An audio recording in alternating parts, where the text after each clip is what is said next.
Hi, and welcome to the Toon Goons, the podcast in which we take an adult and critical perspective into the world of cartoons and animation and analyze how they affect the pop cultural landscape at large. I'm one of your hosts, Nikki. I'm Nina. And I'm Tooch. And this week we are talking about Dreamworks' second movie. It was their first animated movie. Ants was first. I looked this up. Oh, okay. It was the first 2D animated film. Yes. Prince of Egypt. And I have no idea where this discussion is going to go, so, I guess we're all going on this journey together. And we might even call it an exodus. Nope. That's No, I would not do that. No. I know we run these podcasts long sometimes, but 40 years... Let's start with some news. Hey, what do we got? Alright, so we finally got the commercial for the Toy Story That Time Forgot Christmas special that we have been seeing stuff of since the summer, and I just really want to watch it because I like Toy Story and I like Christmas. Dinosaurs. Yeah, it looks like they're doing some fun stuff with this one. Yeah, it's dinosaurs. Yeah, the plot is, what's the plot? Dinosaurs. Some kind of gladiator battle with dinosaurs? We saw a teaser trailer, which is all that it deserves because it's a short film. During a post-Christmas playdate, the Toy Story gang find themselves in uncharted territory when the coolest set of action figures ever turn out to be dangerously delusional. It's all up to Trixie the Triceratops if the gang hopes to return to Bonnie's room. And then Chris Pratt shows up with velociraptors. No, wait, that's the wrong trailer. I wish. What if they were like the same trailer in one? My God. I would see that. So hard. Jurassic World Story. The Land, the Time... The Land the Time rebooted? Yes, even though it's not a reboot. Well, you say that. It's not, it's a sequel. It's Jurassic Park 4. Yeah, you say that because it's true. Riveting. Okay, this is our first submitted news story from Gamma Jammas. Thank you very much for lightening my load. Yeah, that's my boy Justin. It's a story about another Christmas special coming up. Jim Parsons to play Buddy in animated Elf Christmas special. Jim Parsons is probably the best part of The Big Bang Theory. His character's terrible. I'm sure he's a talented and nice man. His character is awful. His character is a sociopath. Elf, if you remember, was that 2003 live-action film starring Will Ferrell, where he thought he was an elf, and he was in New York City. It was better than the premise, an elf goes to New York City, would make you believe.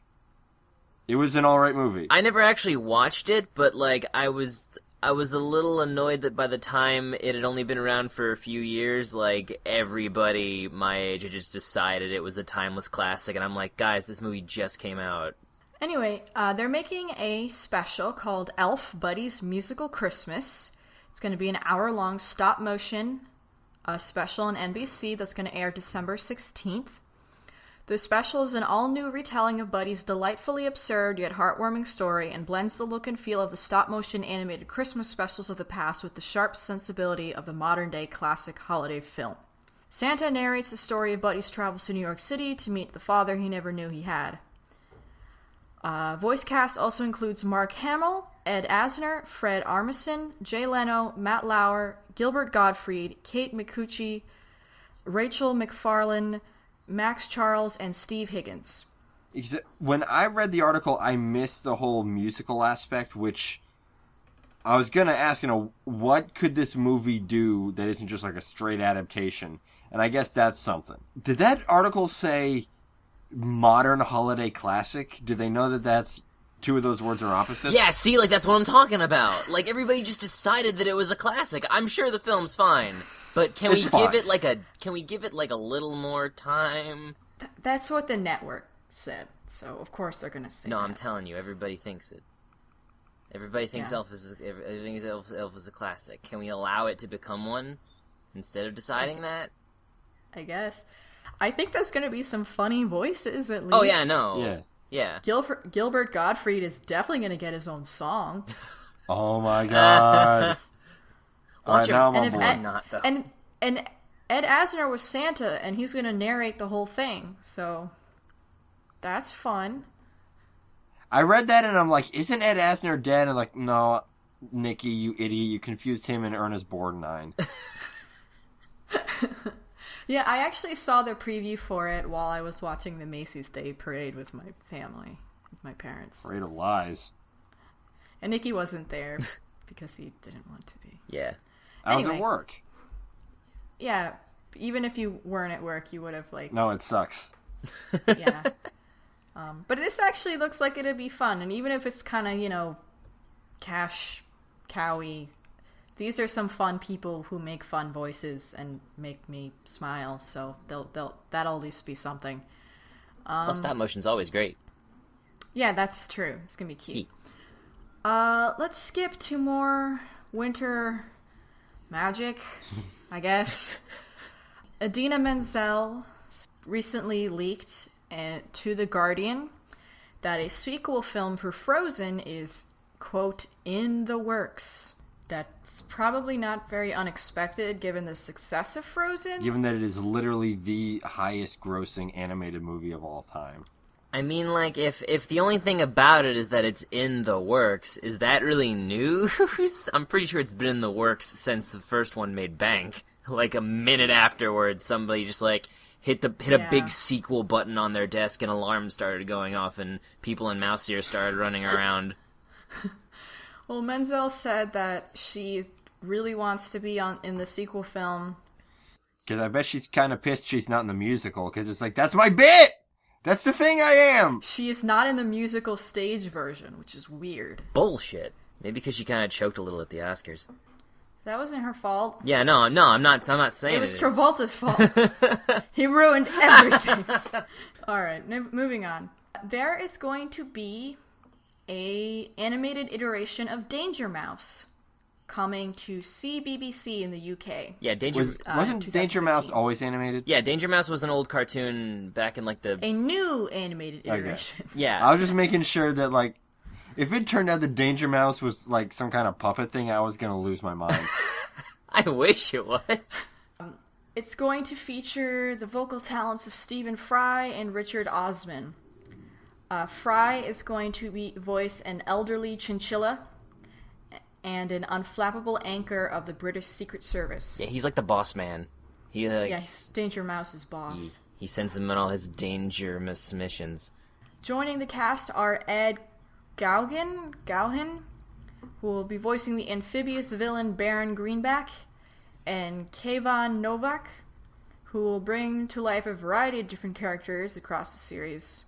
The show stars Alexander Armstrong as Danger Mouse and Kevin Eldon as hamster sidekick Penfold.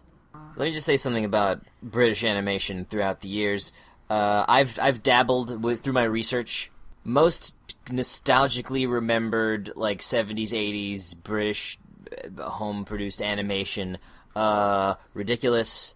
Garbage. Banana Man? Come on. Like, everybody on that island will scream up and down about Banana Man, but they won't say anything past that other than, like, "Aw, Banana Man, come on, mate, that's great, you gotta remember that. You did not have Banana Man! When he eats a banana, blah, blah, blah, blah," and then the conversation ends, because there's nothing of value in Banana Man. And that all their cartoons are like that. That's all they had, and then they started importing American shit, but then they were all too old, so they don't fucking care anymore. But Danger Mouse was the only concept that I read that I was like, actually, you know what?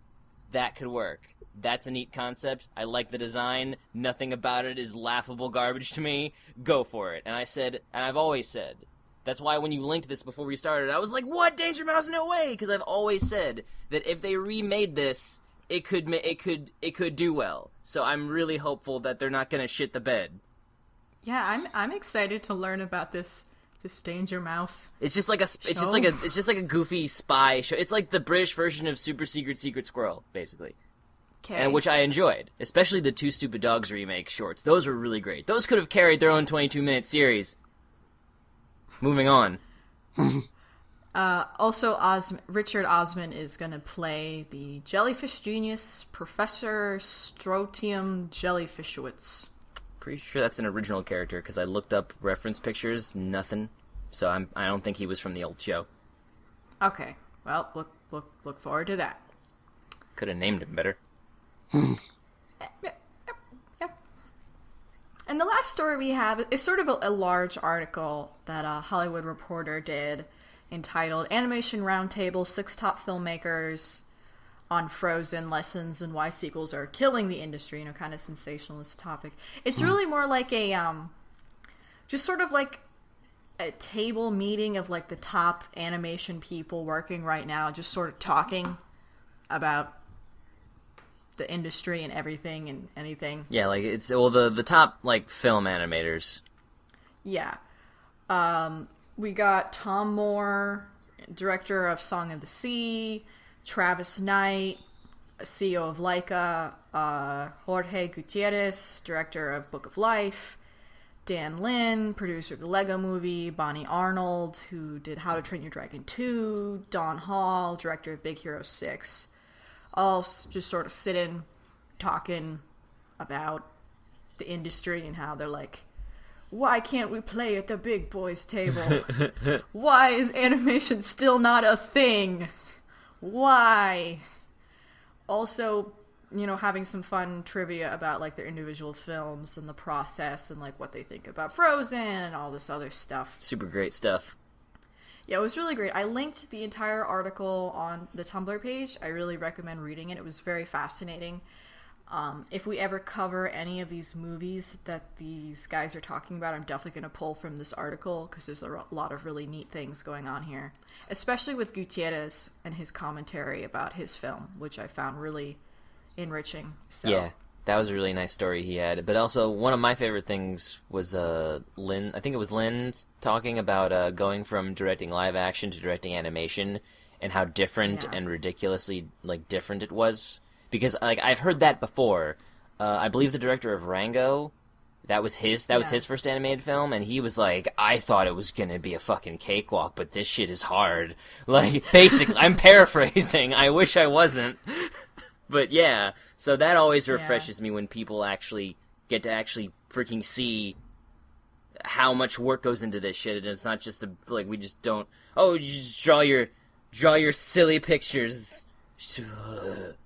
And I liked they were very clear that they found Chris Pratt before Guardians of the Galaxy did. So they're like, we had him first 4 years before that movie was even a thing. And then Amy Poehler's just like, It's a really great read. It's long, so I'm not gonna like cover the whole thing. But yeah, the article's definitely long, read it. and then the video's like 40 minutes. Yeah, but it's cool to see them talking like with each I other wanna and watch like it. see like who these people are. So yeah, it's the Hollywood Reporter Animation Roundtable. Go check it out. Imagine, highly recommend. Imagine all like the top like television directors, like Alex Hirsch and Penn Ward and all them sitting around. That would be mine. That'd be the one. That's probably like every Tuesday. Like they all live in the same town. They all That's pretty much Twitter. Twitter is their roundtable. I was gonna be like, it's probably gonna very easily devolve into them just like telling stories about CalArts because they all went to the same goddamn school. And then at some point, someone just goes like, "So how many of you has Thurip Van Orman wrestled in the middle of the studio?" And they all just raise their hand. He liked to do that. And that's everything we got? Yep, that's it. That's all you need to be informed upon. We have every other information, but you read garbage. We didn't talk about it. Well, if there is a story that you think we should talk about, like Gamma Jammas did, you should submit it to us or email it to us. Because that's really awesome to do. And it helps us know what kinds of things you guys are interested in. Yeah, just, we don't know. Like, last week we were like, hey, let's talk about some anime shit. And, like, which we've almost never done unless it's, like, Ghibli related. So much of what we talk about is within our own sort of sphere of cultural absorption. Which may or may not be a real term that anybody else has ever used before. But, so, there's obviously a lot of news that we don't cover each week. It's a huge industry, and a lot of stuff goes on, and, we try to grab what we can. So yeah, something you want us to talk about, let us know.